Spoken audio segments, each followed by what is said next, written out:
રામાયણની અંદર એક નાનકડો પ્રસંગ આવે છે. જૈન રામાયણની અંદર કલિકાલ સર્વજ્ઞ ભગવાન હેમચંદ્ર શ્રીશ્વરજી મહારાજે આ પ્રસંગને નોંધેલો છે. સમગ્ર 63 શલાકા પુરુષોના જીવનની ઉપર 63 શલાકા પુરુષ નામનો ગ્રંથ હેમચંદ્ર શ્રીશ્વરજી મહારાજે બનાવ્યો અને એની અંદર રામાયણ પણ આવે, કારણ કે રામ અને લક્ષ્મણ એ વાસુદેવ અને બલદેવ હતા અને માટે એ વાત બતાડે છે. એમાં એક ઘટના બતાડે છે અને કહે છે કે મહારાજા દશરથ પોતાની ઉંમર 55-60 વર્ષની ઉંમરની થઈ ગયા અને ત્યાર પછી મહારાજા દશરથે એક દિવસ પોતાના આખા કુટુંબને ભેગું કર્યું. હા, પરિવાર મિલન. અને પરિવાર મિલનના ગેટ ટુગેધરની અંદર મહારાજા દશરથે પોતાની વાત મૂકી, કારણ કે બધાને બોલાવ્યા છે. એક નાનકડી ઘટના બની છે. શા માટે આવું થયું એની ચર્ચા અત્યારે નથી કરવા માંગતો, પણ મહારાજા દશરથના હૃદયની અંદર આવો એક ઉત્તમ ભાવ જાગ્યો અને જાગેલા તે ભાવને લઈ અને મહારાજા દશરથ પોતાના 4 દીકરાઓને, પોતાની 4 પુત્રવધુઓને, પોતાની 4 રાણીઓને અને બધા જ ઇનલોઝને મહારાજા દશરથ બોલાવે છે અને પોતે વાત કરે છે. બધાને કહે છે કે જો સંસારની અંદર માણસ તરીકેના જીવનની અંદર જે જરૂરિયાતો હતી એ બધી જરૂરિયાતો પણ મેં પૂરી કરી અને મારી જે જવાબદારીઓ હતી એ જવાબદારીઓને પણ મેં 100% સંપન્ન કરી. માણસ તરીકેના જીવનની અંદર એક જરૂરિયાતનું લિસ્ટ હોય છે જેને નીડ્સ કહેવાય છે. અને જરૂરિયાત સામાન્ય રીતે દરેક માણસને રોટી, કપડાં, મકાન આ 3ની જરૂર હોય અને બધું થયું એ જીવનની જરૂરિયાત છે, બેઝિક રિક્વાયરમેન્ટ, કે જેના વિના જીવન લંગડાતું ચાલે. પોતાનું ઘર ન હોય તોય મગજની અંદર એક સબકોન્શિયસ માઇન્ડની અંદર કોન્શિયસને એમ ચાલ્યા કરે, હું ભાડાના ઘરમાં રહું છું, હું ભાડાના ઘરમાં રહું છું. ભલા આદમી, તારું શરીર એ ભાડાનું છે, ઘરની ક્યાં માંડે છે? આ જે શરીરમાં બેઠો છે એ તારે છોડવાનું છે. હા, શરીરમાં રહેવા માટે પણ તું રેન્ટ ઉપર કશુંક આપે છે, માટે આ શરીરમાં તને રહેવા મળ્યું છે. એટલે મકાન ભાડાનું છે અને આપણને અંદર ખાને મજા નથી આવતી. પોતાનું ઘર જોઈએ અને પોતાના ઘર માટે પ્રયત્ન ચાલતા જાય છે. કેમ? કારણ કે માણસ એવું માને છે કે મકાન જોઈએ, કપડાં જોઈએ, રોટી જોઈએ, આ જીવનની જરૂરિયાતો છે. હવે એક જીવનની જવાબદારીઓ આવે છે જે સ્વજનો આપણી સાથે છે, દીકરા દીકરીઓ છે. પરિવારની અંદર જો વડીલ હોઈએ તો ભાઈ વગેરે છે, મા બાપ છે. આ બધા આપણી એક રિસ્પોન્સિબિલિટી છે, જવાબદારી છે. એ આપણે માની લીધેલી વાત છે. શાસ્ત્રો તો કહે છે કે સૌ પોતાના કર્મને લઈને આવે છે. હા, જન્મેલો 6 મહિના જીવેલો બાળક મૃત્યુ પામે છે. તમારી જવાબદારીનું શું થયું? હા, આવી દુર્ઘટનાઓ સંસારની અંદર બને છે. લગ્નની ક્રિયા ચાલે છે અને પતિનું મૃત્યુ થઈ જાય છે. આવી દુર્ઘટનાઓ સંસારની અંદર બને છે, પણ છતાંય આપણે માની લીધું છે, વ્યવહાર એવું ગોઠવે છે અને જવાબદારીઓ છે. મહારાજા દશરથ કહે છે કે મેં જરૂરિયાતો જે હતી એ પણ પૂરી કરી અને જવાબદારીઓ જે હતી એ પણ પૂરી કરી. બંને મારા પૂરા થઈ ગયા છે. હવે મારું એક નેક્સ્ટ સ્ટેપ આવે છે અને નેક્સ્ટ સ્ટેપની અંદર મહારાજા દશરથ પોતાના પરિવારના તમામ સ્વજનોને કહે છે કે આ ભાવની તમામ જરૂરિયાતો, તમામ જવાબદારીઓ ફૂલફિલ થઈ ગઈ. 4 દીકરાઓના લગ્ન વગેરે બધા જ પ્રસંગો સંપન્ન થઈ ગયા છે. હવે મારા માટે મોટામાં મોટી એક ભૂમિકા છે અને જે મારા આત્માની સાથે જોડાયેલી છે. વર્તમાન સાથે જીવન જોડાયું છે, જરૂરિયાત જોડાઈ છે, જવાબદારી જોડાઈ છે. પણ ભવિષ્ય માટે એકલો આત્મા જ છે. અને આ આત્માની સદગતિ પ્રાપ્ત થાય, હા સદગતિ મળી જાય, જ્યાં આગળ વિકાસ કન્ટિન્યુ રહે એનું નામ સદગતિ છે. વિકાસ એટલે સમજ્યા ને તમે? હા, સબકા સાથ સબકા વિકાસ વો નહીં. હા, સબકા સાથ સબકા વિકાસ, અને વિકાસ થતો જાય, તિરંગા યાત્રાઓ નીકળતી જાય. હા હા, 15મી ઓગસ્ટે દેશ યાદ આવે છે, પછી ક્યારેય યાદ આવતો જ નથી. હા, ક્યારેય એ વાત આવતી નથી. અને એટલે જ હું એ કહેવા માંગુ છું કે જે આત્મવિકાસ પ્રાપ્ત કર્યો છે, એટલે કે જીન ધર્મની પ્રાપ્તિ અત્યારે સમજો કે આપણને થઈ છે. કારણ કે ધર્મ એ આત્માની સાથે જોડાયેલી ચીજ છે. જીવનથી ધર્મ થાય છે, પણ જરૂર ધર્મની આત્માને છે. જીવનને ધર્મની જરૂર નથી. જીવનને તો સુખ સાધન સંબંધોની જરૂર છે, ધર્મની જરૂર જીવનને નથી. નો ડાઉટ જીવનથી ધર્મ થાય છે, માટે અમે આ જીવનને પોઈન્ટ આઉટ કરીએ છીએ. અમે આ જીવનને વધુ વેલ્યુએબલ ગણીએ છીએ, કારણ કે જીવનથી ધર્મ થાય છે. જીવનને જરૂર નથી, પણ જીવનથી થતો ધર્મ આત્માને ખૂબ જરૂર છે, ખૂબ જરૂર છે. જો તમે જીવન અને આત્માને અલગ માનતા હો, અને માનવું જ પડે, આમાં બીજો કોઈ રસ્તો આપણી પાસે છે નહીં. કારણ જીવન જુદું છે, આત્મા જુદો છે, અને જેવો જીવન સાથે આત્મા જુદો થાય છે, એની સાથે કલેવર રહી જાય છે, જીવન ચાલી જાય છે. હા, 11ની ટીમ હોય, એમાં 10 વિકેટ પડે પછી શું કહેવાય? All out. 11મો અણનમ છે તોય ઓલ આઉટ. એટલે શરીર અણનમ છે, હા શરીર બેઠેલું છે, પણ 10 ખેલાડીઓ આઉટ થઈ ગયા. આત્મા ચાલ્યો ગયો, આયુષ્ય ચાલ્યું ગયું, બધું જ ચાલ્યું ગયું, અને 10 ખેલાડીઓ આઉટ થઈ ગયા. તો ભલે શરીર અણનમ હોય, પણ એ અણનમ શરીર પણ ઓલ આઉટ ગણાય. હવે આની કોઈ વેલ્યુ નથી. હવે તમારે સ્ટેડિયમમાં જ જવાનું, હા તમારે સ્મશાનમાં જવાનું. એટલે શરીરનું સ્ટેડિયમ કયું છે? સ્મશાન. અને સ્મશાનની અંદર ચલા જાઓ, બસ સમાપ્ત થઈ ગયું. એટલે હું એ કહેવા માંગુ છું કે આપણી પાસે જો આત્માની ભૂમિકા હોય, ટુ બી વેરી ક્લિયર, હજુ આપણે આ બાબતની અંદર બહુ સ્પષ્ટ નથી. હા, બહુ સ્પષ્ટ નથી. અને માટે હું આ સ્પષ્ટતા કરવા માંગુ છું કે ધર્મની જરૂર આત્માને છે, માટે જ આપણને જીન ધર્મ પ્રાપ્ત થયો. જીવન માટે કે આત્મા માટે? જલ્દી આટલું સમજાયા પછી તો સમજશો ને. હા, આત્મા એ ધર્મ ખરો, પણ આત્મામાં રહેલો ધર્મ પ્રગટ નથી થતો. એને પ્રગટ કરવા માટે આ ધર્મ જોઈએ. હા, આત્મા પોતે જ ધર્મ છે. કામ, ક્રોધ, અહંકાર, ઈર્ષ્યા, અસૂયાથી મુક્ત, શુદ્ધ બુદ્ધ, નિરંજન, નિરાકાર. પણ એ આત્મા પોતે જ ધર્મ હોવા છતાં એ પ્રગટ થતો નથી. પાણી ગરમ છે તો એને તમારે કહેવું જ પડે કે પાણીનો પોતાનો જે સ્વભાવ છે એ સ્વભાવ અત્યારે પાણીમાં નથી. એ જ રીતે આત્મા પાપી છે તો તમારે કહેવું જ પડે કે અત્યારે આત્મા પોતે જ ધર્મ હોવા છતાં એ ધર્મથી આત્મા વિખૂટો પડી ગયો છે, દૂર ચાલ્યો ગયો છે. હા, રવાના થઈ ગયો છે. કરોડપતિનો છોકરો અનાથ આશ્રમની અંદર મોટો થાય છે, અને 25 વર્ષે મા બાપ ભેગા થાય છે, અને ત્યારે ખબર પડે છે કે આ છોકરો તો કરોડપતિનો હતો. કોઈક શરત ચૂકના કારણે ક્યાંક ભૂલથી ટ્રાવેલિંગની અંદર છોકરો સીટ ઉપર રહી ગયો, અને મા બાપ ઉતરી ગયા, અને ટ્રેન આગળ ચાલી ગઈ.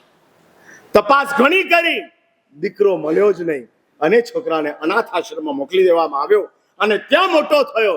મોટા થયેલો એ છોકરો જ્યારે મા બાપને મળે છે ત્યારે છોકરો મા બાપને ઓળખતો નથી, મા બાપ છોકરાને ઓળખતા નથી.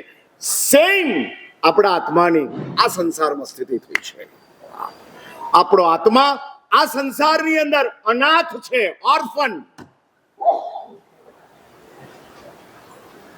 હા, ઓર્ફન છે. અને ઓર્ફન આત્માને મા બાપ તરીકે ધર્મ આવે છે કે બેટા તું મારો છે. હા, એટલે નોકાર કે છે તું મારો છે, શત્રુંજય કે છે તું મારો છે, સાધુ સાધ્વીજી ભગવંતો કે છે તમે મારા છો. ભાઈ, નોકાર તમને મારો કે છે એ સારું લાગે કે પત્ની તમને મારો કે છે એ સારું લાગે? જલ્દી જલ્દી જલ્દી. હા, શું કહો છો? હા, કે અઘરા સવાલ પૂછો છો તમે, ઊંધા છો માટે અઘરા પૂછું છું. હા, એટલે હું પૂછું છું, ઘર કે છે તમે મારા, પરિવાર કે છે તમે મારા, દુકાન કે છે તમે મારા, અને નૌકાર કે છે, શત્રુંજય કે છે, તીર્થંકરો કે છે, ધર્મ કે છે તમે મારા. વેર યુ આર હેપી? તમે ક્યાં ખુશ છો? 9 લાખ રૂપિયા મળે તો ખુશ કે 9 લાખ નોકાર ગણ્યા તે ખુશી? હા, શું કહો છો? એટલે એક વાર સમજી રાખજો, નૌકારમાં ખુશી લાગે ને તો પૈસામાં ન લાગે. એટલે બેમાં ખુશી લાગે છે એનો અર્થ જ એ કે માથું ઠેકાણે નથી. હા હા, માથું ઠેકાણે નથી.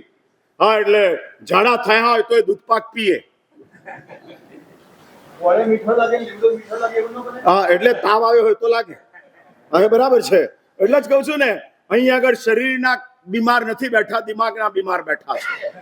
અને માટે મારે ક્યારેક કરંટ આપવા પડે છે તો કાંઈક ઠેકાણું પડે. અહીં આગળ બધું સરખું ચાલે. કારણ કે બહુ બધા ડિસ્ટર્બન્સ છે. હા, બહુ બધા. એટલે આપણે હજુ પણ સ્પષ્ટ નથી. નૌકાર કે છે તું મારો છે. એમાં સાંભળતા અંદરથી આનંદનો ઉછાળો નથી આવતો? શાશ્વત નૌકાર કે છે તું મારો છે, તું મારો છે, કારણ કે તું શાશ્વત છે. એટલે તું ને હું, આપણે બે ભાઈ છીએ. એટલે આજથી થોડી તમારી આઈડેન્ટિટી બદલો. પત્ની તમને એમ કહે કે તમે મારા છો, અને કોક તું 2 નંબરે, નૌકાર મારો છે એ પહેલા નંબરે. જો તાકાત હોય તો કહીને બતાડજો, 56 ની છાતી હોય તો. હા, અને પેલી એમ કહે કે જાઓ તમે નૌકારના છો, જાઓ નૌકારની પાસે, દરવાજા ખુલ્લા છે. હા, એટલે ડરવાની જરૂર નથી. તમને કોઈ નહીં રાખે તો હું તો બેઠો જ છું. હા, પણ જે બેઠો છે એ યાદ નથી આવતો, અને જે કાઢવા માંગે છે એને વળગ્યા સિવાય તમારે ચાલતું નથી. હા, સાચું બોલો, તમે ખોવાયેલા છો કે તમે ખોટા છો? હા, ખોવાયેલા કે ખોટા? ખોવાયેલા તો હું શોધવા આવું, અને ખોટા હો તો જ્યાં છો ત્યાં બરાબર છો. હા, એ જ છે. માટે શાસ્ત્રો કહે છે કે આપણી પાસે આ જીન ધર્મ, આપણા આત્માને, ફરી એક વાત યાદ રાખો, ધર્મની ખૂબ જરૂર છે.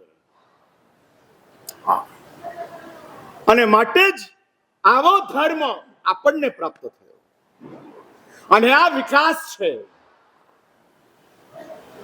અવ્યવહાર રાશિમાંથી વ્યવહાર રાશિમાં આવ્યા, અનેક ધર્મોના માનવ જીવનો પસાર કર્યા પછી જીન ધર્મ પ્રાપ્ત થયો છે.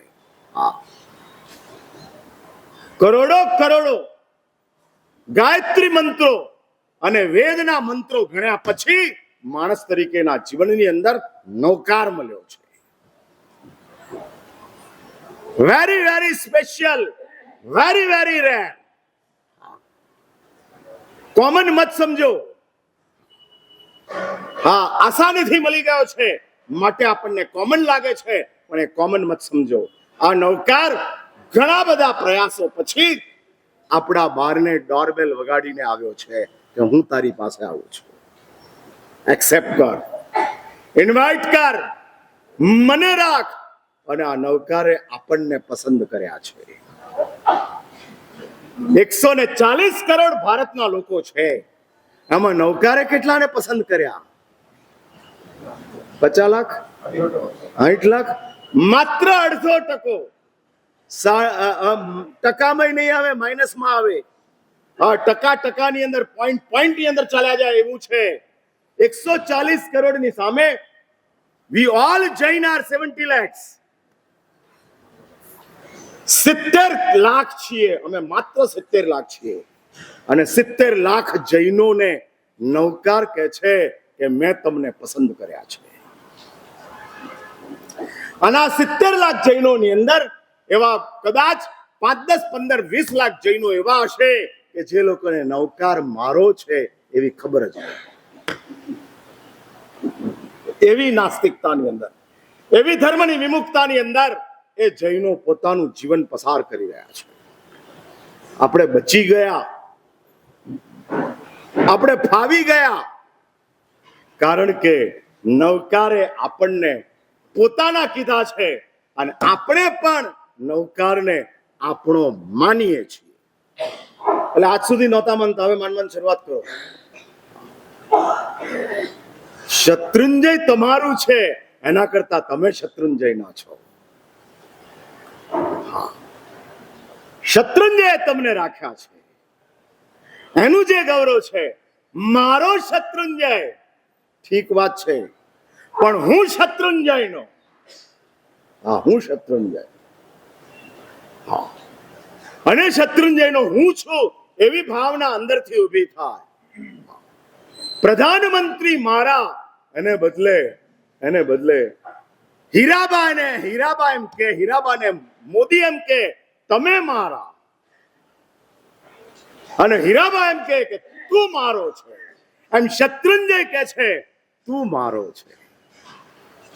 એટલે હવે જ્યારે શત્રુંજય જાવ ત્યારે એમ કહેજો કે હું મારા બાપની પાસે આવ્યો છું. બાપે મને પોતાનો કીધો છે અને આ બાપે મને પોતાનો કીધો છે માટે હું બાપની સેવા કરવા આવ્યો છું. આમ તમારા અંદરના ભાવો ઉચકાઈ જશે. ઉચકાઈ જશે. તમારો પૈસો, તમારો પરિવાર, એમાં તમારું શત્રુંજય, એ પૈસો, પરિવાર ને શત્રુંજય બધા હરખા થઈ ગયા. પણ એની અંદર જેને તમે તમારો માનો છો એ તમારું છે નહીં, અને જે તમને તમારા માને છે એને તમે તમારા માનતા નથી. ફરી આ વાક્ય રિપીટ કરું. જેને તમે તમારું માનો છો, બરાબર શાંતિથી સાંભળો. નીચે ઉતર્યા પછી તમે મને એમ કહો ભરત સાહેબ તમે શું બોલ્યા હતા? આઉટ. ગોખીને આવતો નથી અને અહીં આવ્યા પછી વિચારીને બોલતો નથી. બોલાવે છે મારા ગુરુદેવ. અને આવો પાક્કા વિશ્વાસની સાથે હું આ પાઠ ઉપર બેસું છું. એટલે હું બોલતો નથી, તે બોલાવે છે અને હું તમને સંભળાવું છું. માટે કેટલાક શબ્દો નોટ કિયા જાય. તમે જેને તમારા ગણો છો એ લોકોએ તમને તમારા ગણ્યા નથી. ખબર ના હોય તો લખી લો.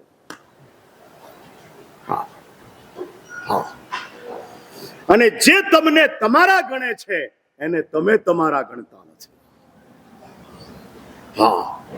અને એટલે જ જે વિકાસ પ્રાપ્ત થયો છે, હું સદગતિની વાત કરતો હતો. આપણને જે વિકાસ પ્રાપ્ત થયો ગત જન્મોની અંદર, આપણા આત્માએ બહુ મોટો વિકાસ કર્યો. માટે આપણે જૈન ધર્મની અંદર, જૈન પરિવારની અંદર આપણો પ્રવેશ થયો. અને જૈન કુલની અંદર આપણે આવ્યા. અને એ જૈન કુલ વળી પાછું સંસ્કારી કુળ પ્રાપ્ત થયું. માં અભણ હતી પણ સંસ્કારમાં પછાત નહોતી. આપણી માં અભણ હતી પણ સંસ્કાર આપવામાં પછાત નહોતી. માટે આપણને સામાયિક મળ્યું, પ્રતિક્રમણ મળી, પૂજા મળી, ભાવનાઓ મળી, ધર્મ મળ્યો, સદગુરુઓ મળ્યા. કારણ કે માં પછાત નહોતી. જો માં પછાત હોત તો આપણને કદાચ શિક્ષા મળી જાત, સગવડો મળી જાત, કોઈ ગેમની અંદર આપણે આગળ વધી જાત, કોઈ એન્ટરટેનમેન્ટની અંદર આપણને બધું જ મળી જાત, પણ ધારો કે એ નથી મળ્યું. હા, મળ્યું છે તો પછી મળ્યું છે, તો એની અંદર માએ આપણને જબરજસ્ત સંસ્કારો આપ્યા છે, અને માટે આ માને 100 વાર સેલ્યુટ કરો, નમસ્કાર કરો કે માં, તું અભણ જરૂર હતી, સ્કૂલે ગઈ નહોતી, પણ તે સંસ્કારો અમને આપી અને બહુ મોટો ઉપકાર કર્યો છે, બહુ મોટો ઉપકાર. અને આવો ઉપકાર આ ભવની અંદર આપણને પ્રાપ્ત થયો. માટે કહું છું કે ગત જન્મો આપણા બ્રાન્ડેડ હતા, માટે આ જન્મ આપણને બહુ સરસ પ્રાપ્ત થયો છે. હું બોલું છું એમાં તમારી સહમતિ? હું જે વાતો કરી રહ્યો છું એ તમે એક્સેપ્ટ કરો છો? પાક્કું?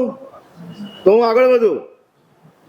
હા, એટલે માનો છો કે અમને આ માનવ જીવન પ્રાપ્ત થયું એ ગત જન્મોનું જે ઉત્તમ કક્ષાનું રિઝલ્ટ છે એ આજે પ્રાપ્ત થયું છે. તો આ વિકાસ જે આપણા આત્માનો થયો છે, કારણ કે આપણને ઓછા વધતા અંશે જીન ધર્મ ગમે છે, એનો જ અર્થ છે કે આપણને આત્મા સમજાયો છે. જો જીન ધર્મ ન ગમતો હોય તો સમજવાનું કે હજુ આત્મા સમજાયો નથી. હા, નથી સમજાયો. હા, એ બને જેને પરિવાર ના ગમતો હોય અને સમજી લેવાનું કે હજુ પત્નીને સમજ્યા જ નથી, માટે પરિવાર નથી ગમતો. હા, માટે નથી ગમતો. જેને કમાણી નથી સમજાય એને પૈસા નથી ગમતા. જેને શરીર નથી સમજાયું એને આરોગ્ય નથી ગમતું. એમ જેને જીન ધર્મ નથી ગમતો એને સમજી લેવાનું કે એને આત્મા પણ નથી ગમતો. ન કરવો ધર્મ એ જુદી વાત છે, અને ન ગમવો ધર્મ એ જુદી વાત છે. હા, એટલે ન કરવો બને. સાધુ જીવનના બધા જ આચારોનું, બધી જ વિધિઓનું, બધી જ ક્રિયાઓનું હું પાલન નથી કરતો, પણ સાધુ જીવનની સર્વોત્તમ વિધિઓ, સર્વોત્તમ ક્રિયાઓ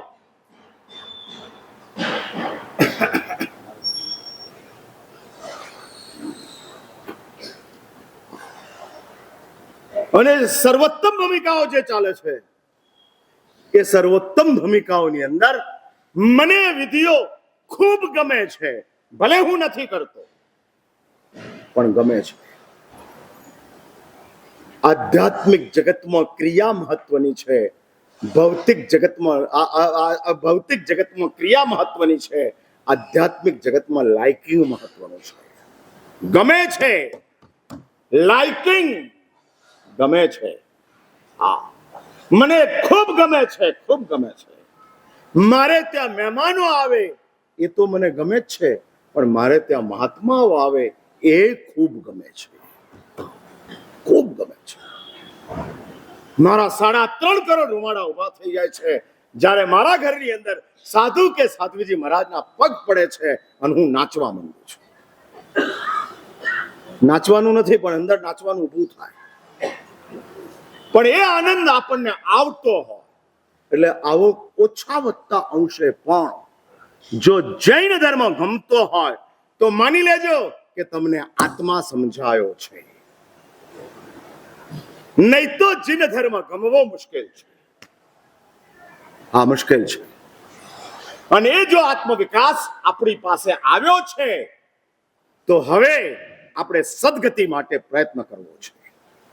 માટે મહારાજા દશરથ પોતાના પરિવારના સ્વજનોને કહે છે કે ભાઈ, જરૂરિયાતો અને જવાબદારીઓ આ બધું મેં પૂરું કરી નાખ્યું છે, હવે મારે મારી સદગતિ એનું બુકિંગ કરાવવું છે.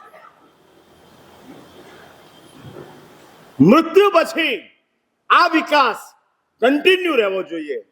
ભલે વિકાસ મૃત્યુ પછી વધુ ન થાય, પણ પતન તો ન જ થવું જોઈએ. એટલે નૌકાર હાથમાંથી ન જવો જોઈએ. હા, ભગવાન ભૂલાવા ન જોઈએ. કહેવાતા જીન ધર્મના જે અંગો છે એ મારા હાથમાંથી ખેંચાઈ ન જવા જોઈએ. અને માટે મારે આવતા ભાવની અંદર સદગતિ પ્રાપ્ત કરવી છે. અને એટલે મહારાજા દશરથ કહે છે કે ભાઈ, આ સદગતિને પ્રાપ્ત કરવા માટે મારે આ સંસારનો પરિત્યાગ કરવો છે. ચારેય દીકરાઓ, ચારેય પુત્રવધુઓ અને ચારે ચાર એની રાણીઓ બધા ચોકન્ના થઈ જાય છે. મહારાજા દશરથ દીક્ષાની વાત કરે છે. જૈન રામાયણની અંદર આ પ્રસંગ ટાંકવામાં આવેલો છે. અને મહારાજા દશરથ કહે છે કે મારે સર્વસંગનો ત્યાગ કરવો છે, કારણ કે મારો મોટો દીકરો રામ યુવરાજ બન્યો છે, પાટવી કુંવર છે.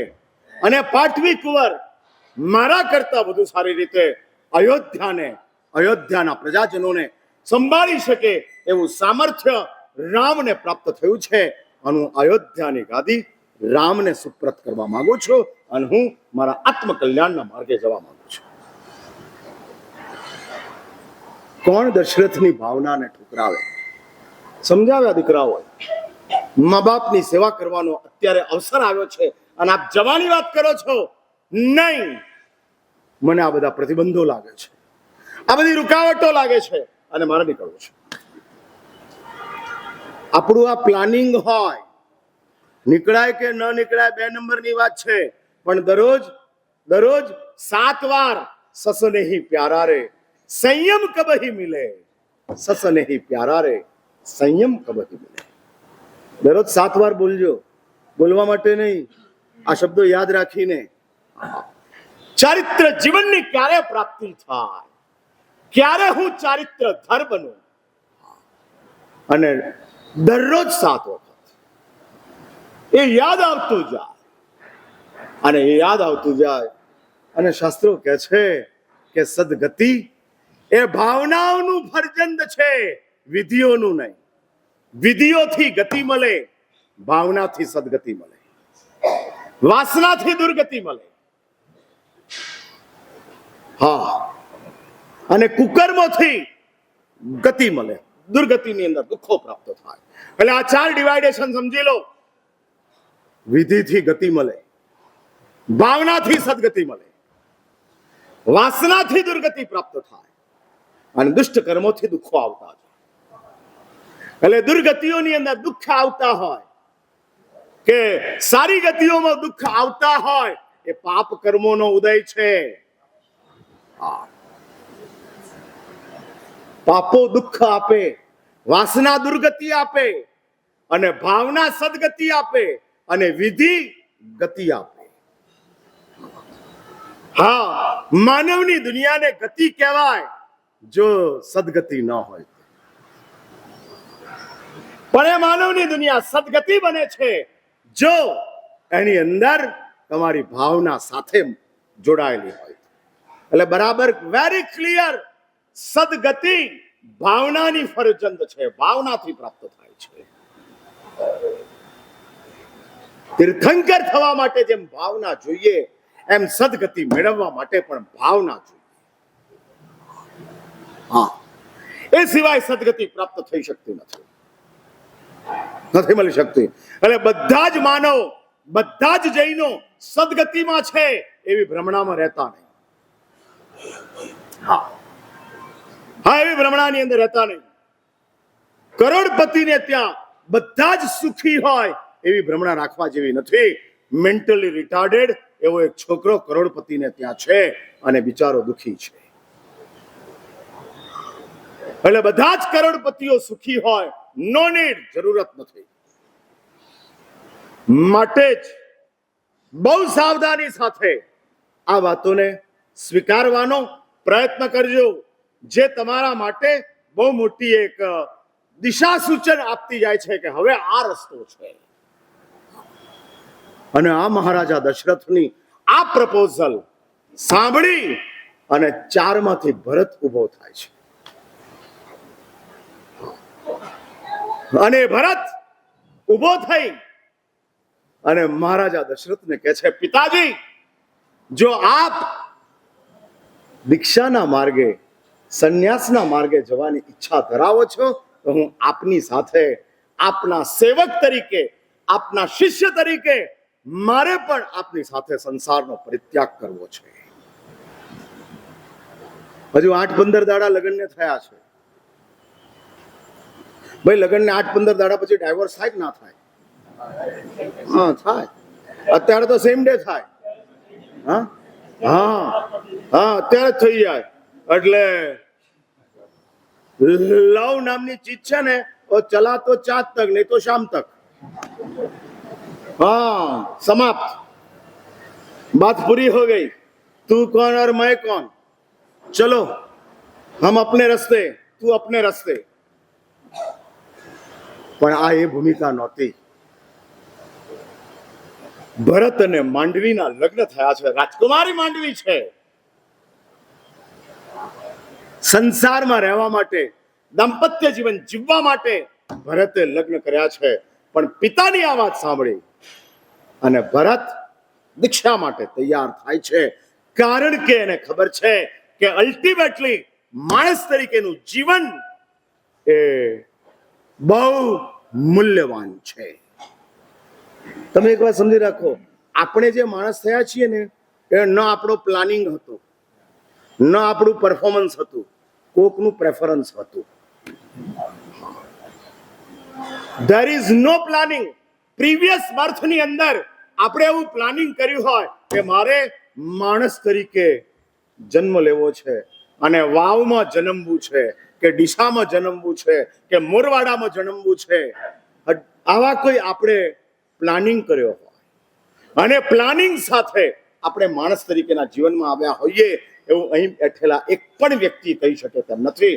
એટલે માણસ થવું એ આપણું પ્લાનિંગ નહોતું. બરાબર? યસ કે નો? નંબર 1. પછી માણસ થવા માટે આપણું કોઈ એવું સખત પરફોર્મન્સ નહોતું. ગત જન્મોની અંદર એવું જબરજસ્ત પરફોર્મન્સ જે અનુપમાની પાસે હતું અને માટે અનુપમા મહાવિદ્ય ક્ષેત્રની અંદર જન્મ લઈ 8 વર્ષની ઉંમરે દીક્ષા લઈ વિતરાગતા અને સર્વજ્ઞત્વનો પ્રકાશ પ્રાપ્ત કરી અનુપમા અત્યારે વિતરાગ તરીકે મહાવિદ્યની અંદર ફરી રહ્યા છે. આ એમનું પરફોર્મન્સ. પરફોર્મન્સ એટલે સમજ્યા ને? તો એમનો પ્રયાસ. હા, એમણે પોતે કરેલો આ પ્રયત્ન, પુરુષાર્થ. એટલે આપણું પ્લાનિંગ પણ ન હતું માણસ થવું, તે આપણું પરફોર્મન્સ પણ ન હતું માણસ થવું છે. કારણ કે વર્તમાન લાઈફ જે દેખાય છે અને તમારી જે લાઈફસ્ટાઈલ છે એ લાઈફસ્ટાઈલની અંદર તમે માણસ થવા માટેનો મોટામાં મોટો પ્રયાસ કરી અને માણસ તરીકેની દુનિયામાં આવ્યા હો એવું પ્રાય દેખાતું નથી. એટલે પ્લાનિંગ પણ નહોતો, આગળ બોલો, હા, પરફોર્મન્સ પણ નહોતું, અને છતાં માણસ તરીકે સિલેક્ટ તો થઈ જ ગયા પાછા. હા, જે IPL માં રમતો હોય એનું પ્લાનિંગ હોય કે આપણે નેશનલ ટીમમાં જવું છે. હા, પછી સુરતની લીગ ટીમમાં રમતો હોય. હા, અને સુરતની લીગ ટીમ છે ને, વાવ પ્રીમિયર લીગ આવે છે ને, હા, ઉત્તર ગુજરાત પ્રીમિયર લીગ. હા, ઘણા સમાજની અંદર આવી બધી લીગ ચાલે છે. હા હા, અને આવી બધી લીગો ચાલતી જાય છે. એટલે વાવ સમાજ વાળા પાલીતાણામાં ચોમાસું કરાવે અને વાવની પ્રીમિયર લીગે રમાડે. હા હા, બંને ચાલે. બેલેન્સ સરખું રહેવું જોઈએ. હા, એટલે પાલીતાણાના ચોમાસા માટે જે ડોનેશન આપે એ જ પ્રીમિયર લીગ માટે ડોનેશન આપે. બરાબર છે મારી વાત જીતુભાઈ? એવું ખરું ને? ઓછા વધતા અંશે હા, એ બધે જ ચાલતું જાય.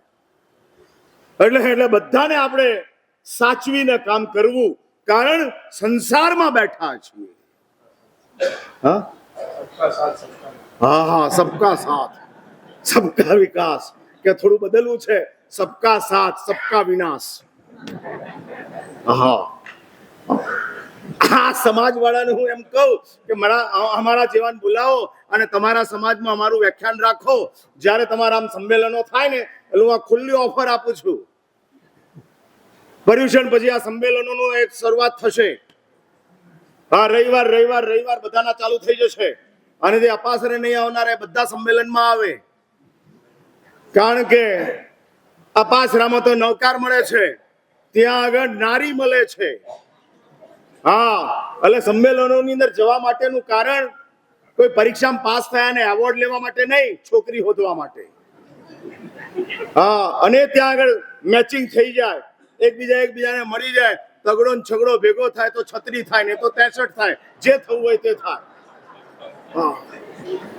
હા, અને એ ચાલે. એટલા માટે આ આપણા સંમેલનો ગોઠવાતા જાય અને ગોઠવાયેલા સંમેલનોની અંદર કામ થતું જાય. હું સંમેલનોનો વિરોધી નથી, પણ અમારા જેવા હોય તો તમે વિનંતી તો કરો કે મહારાજ સાહેબ, સવારથી સાંજ સુધીના આ કાર્યક્રમો છે અને એની અંદર 1 કલાક કે પોણો કલાક આપનું પ્રવચન રાખવું છે. હું તો એવું જ કહું, ઓમકાર સૂરી આરાધના ભવનમાં જ સંમેલન રાખો. હા, કે પબ્લિક સમાય નહીં. સમાય નહીં. અને આપણે આવો વિચાર કરીએ એટલે આવી કોકે શરૂઆત કરવી પડે. અને આમે જૈનોમાં 1 જણ શરૂ કરે એટલે પાછળ 50 જણા લાગી પડે. હા, 50 જણા. કોકે વૈયાવચ ધામ ઊભું કર્યું એટલે 10 જણા એમ થાય કે આપણે વૈયાવચ ધામ ઊભું કરી નાખીએ. અરે ભાઈ, એક જ હોય. હા, રિઝર્વ બેંક કઈ 25 ના હોય, એક જ હોય. પણ દરેકને એમ થાય, હા, દરેકને કોક સમુદાયના વડીલોએ સાધ્વીજી ભગવંતો માટે એક જગ્યા બનાવી એટલે દરેક સમુદાયના આચાર્ય ભગવંતો આને માટે કામ ચાલુ કરે. અને બધા, અને પાછો એરિયા એ જ વૈસુમ જ રાખવાનું. હા, કોઈ પાલમાં ના જાય, કોઈ ઉધના ના જાય, કોઈ હરિનગર ના જાય, વૈસુમાં જ. એટલે જ્યાં આગળ દુકાન નથી ચાલતી ત્યાં મોલ ઉભા થઈ ગયા. હા, દુકાન નથી ચલાવાતી. હા, આંખે આટા આવી જાય છે અને ત્યાં આગળ આપણે આખો નાખો મોલ ઉભો કરી નાખ્યો. દુકાન એટલે કેટલી હોય? 5-25, અને મોલ એટલે 200-500. અને દુકાનોની મોલ આખો. એટલે વૈસુની અંદર ઉપાશ્રય દુકાન તરીકે નથી પ્રવીણભાઈ, ઉપાશ્રયોના મોલ છે. આ 6 તો બની ગયા, બીજા 2 તૈયારીમાં છે. હા, ને ચાલતું જાય છે. દેખો, હું કોઈની ટીકા કરતો નથી. પછી તમે એમ કહેતા ને મહારાજ સાહેબે અમારા માટે આ વાત કરી. તમને એવું લાગ્યું હોય તો વેલ એન્ડ ગુડ, એમાં મને બહુ તકલીફ નથી. હા, કારણ કે ચંદ્રશેખર મહારાજનો હાથ માથા ઉપર છે એટલે વિરોધની વચ્ચે કેવી રીતે જીવવું એ ગુરુદેવે શીખવાડ્યું છે. હા, બહુ સારી રીતે. માટે હું કહું છું, આપણી પાસે જો આ માનવ જીવન પ્લાનિંગનું નથી, પરફોર્મન્સનું નથી, તો પ્રેફરન્સનું છે. કોકે આપણને માણસ બનાવવા માટેનો પ્રિફર કર્યા છે. કોકે પ્રિફર કર્યા છે. અને કોને પ્રિફર કર્યા છે કહી દઉં. હવે ફરી પાછું બુધવારે આવવાનું છે એટલે આજ કહી દઉં છું. એટલે પ્રિફર થયા છીએ અહીં બેઠેલા તમામ માનવો, ધરતી ઉપર રહેલા તમામ માનવો. એ કોની પ્રેફરન્સ છે? કર્મની નહીં, પ્રભુની પ્રેફરન્સ છે. પ્રભુએ પસંદ કર્યા છે. માણસ થવા માટેના કર્મો અનંતાની પાસે હતા, પણ એમાંથી સંખ્યાતાને જ માણસ બનાવ્યા છે, કારણ કે પ્રભુની કૃપા છે. આનો એવિડન્સ જોઈતો હોય તો ભગવાન સિદ્ધર્ષિ મહારાજ ઉપમિતિ ભવપ્રપંચ કથાની અંદર ભિખારીનું પાત્ર મૂકી આના એવિડન્સ આપે છે કે પ્રભુની કૃપા હોય તો જ ઇન્સાન બનાય. ભિખારી પણ માણસ બનવું હોય તો ભગવાનની કૃપા જોઈએ. કર્મ તો જોઈએ જ, પણ પ્રભુની કૃપા એની સાથે પ્લસમાં જોઈએ. દેવ બનવા માટે કર્મ ચાલે, માનવ બનવા માટે એકલું કર્મ નહીં, પ્લસમાં પરમાત્મા. અને પ્રભુની પ્રેફરન્સ છે. સંખ્યાતા માનવો આ દુનિયાની અંદર છે, પણ 9ના સૂત્રની અંદર આવે છે કે સૌથી ઓછી સંખ્યા અમારે ત્યાં અલ્પબહુત્વ આવે. માઇનોર કોણ, મેજર કોણ, વધારે કોણ, ઓછા કોણ, એનું અલ્પબહુત્વ બતાડે. અને અલ્પબહુત્વની અંદર કહે છે કે સમગ્ર જીવ સૃષ્ટિની અંદર 4 ગતિઓની અંદર તમામ જીવો છે, એમાં સૌથી ઓછી સંખ્યા કોની? ગર્ભજ પંચેન્દ્રિય માનવો. અને એ કેટલી સંખ્યા? અસંખ્ય આવે ના, સંખ્યા. આ માત્ર સંખ્યામાં ગણી શકાય એટલા જ માનવો આ ધરતીની ઉપર છે. એટલા જ માનવો. પાણીના ટીપામાં જીવો ન ગણી શકાય એટલા છે, અને ધરતી ઉપર રહેલા માનવો ગણી શકાય એટલા જ છે. ઓનલી માત્ર એટલા જ છે, અને એમાં આપણો નંબર લાગ્યો છે. You are very very special four God. એટલે માણસ તરીકેનું ભગવાન જ્યારે રાજી થાય છે, કે ભગવાન જ્યારે પસંદ કરે છે, ત્યારે તે આત્માને પ્રભુ માનવ બનાવે છે. પુણ્યની પસંદગી દેવ બનાવે, પ્રભુની પસંદગી માનવ બનાવે. હા, માનવ બનાવે.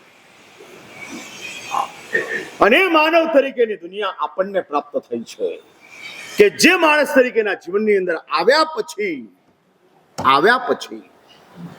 આપણે શું કરવાનું? પહેલા તો મારે એ સ્પષ્ટ કરવું છે કે તમને એવું લાગે છે કે પ્રભુએ અમને પસંદ કર્યા છે? હા, એવી આપણા મગજની અંદર કોઈક એવી ફિલિંગ ઊભી થાય, અને હું એ ફિલિંગ ઊભી કરવા માંગુ છું. પ્રભુની પસંદગી છીએ માટે જ પ્રભુને પ્રાર્થના કરવી છે. જ્યારે પ્રભુએ મને પસંદ કર્યો છે, તો હું પ્રભુને પ્રાર્થના કરવા માંગુ છું. અને એટલે જ ભગવાન હરિભદ્ર સુરીશ્વરજી મહારાજ જય વીરાયના સૂત્રના માધ્યમથી આપણને પ્રાર્થનાની એક ભૂમિકા ઊભી કરવાની વાત કરે છે. પ્રાર્થના એટલે શું? હું 3 શબ્દો આપું છું અને વાત પૂરી કરું છું. પ્રાર્થનાનો અર્થ જ છે કે આપણે કહીએ છીએ मैं निर्बल हूं, मैं वीक हूं.